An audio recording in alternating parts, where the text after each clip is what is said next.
Through the words of Pandit Jawaharlal Nehru, long years ago, we made a tryst with destiny. At the stroke of midnight hour, when the world sleeps, India will awake to life and freedom. Greetings to everyone present over here. Strange, huh? Why I quoted this phrase to this day? It is because we all are here to again rejoice, resemble, and recollect the day when India got freedom from its haphazard polity by adopting its own constitution. The word constitution has a French origin, which is usually used to refer the law and order of a country.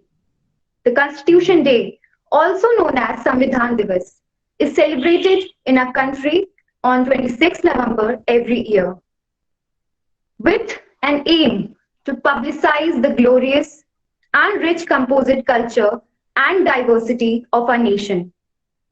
Further, it aims to create awareness of fundamental duties as enshrined on our Constitution.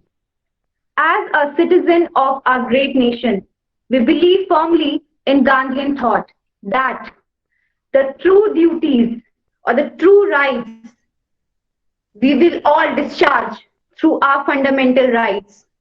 It is enshrined in our Constitution to follow it, to adhere it.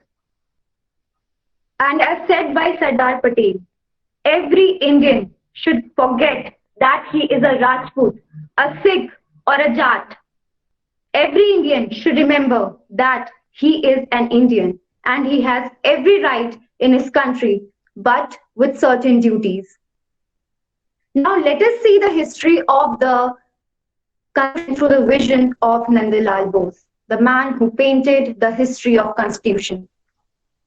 British came to India in 17th century for the purpose of trade, but by enacting various laws, rules and regulations, they started governing and also created a central legislature which made British supreme rulers of India.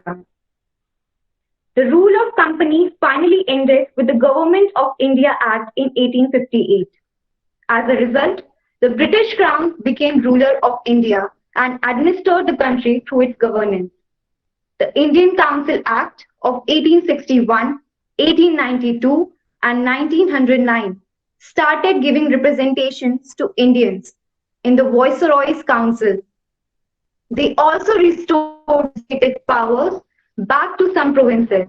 In other words, they adopted decentralization of powers between the center and the provinces. With the Government of India Act of 1919, it gave power to people to elect their own representatives through direct elections and adopted a bicameral structure with the Government of India Act 1935.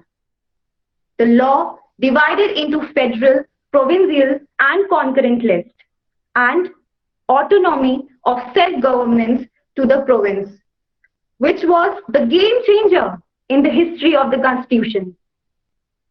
The Indian Independence Act of 1947 was the final step in the departure of the British from India and laid down the foundation of the Constituent Assembly.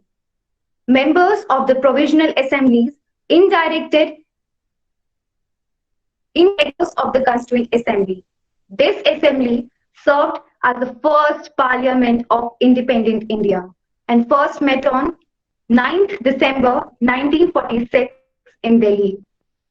After independence, the assembly was elected and assembly elected Dr. Rajendra Prasad as its chairman and began drafting the constitution. Dr. Bhimrao Ambedkar became the head of the drafting committee and was called the father of the Indian Constitution. After the Constitution was passed, the historic session of the Constituent Assembly ended with the singing of the national anthem. Jan Gan Man Adhinayak Jaya He Bharat Bhagya Vidhata by Purnima Jain, a veteran freedom fighter.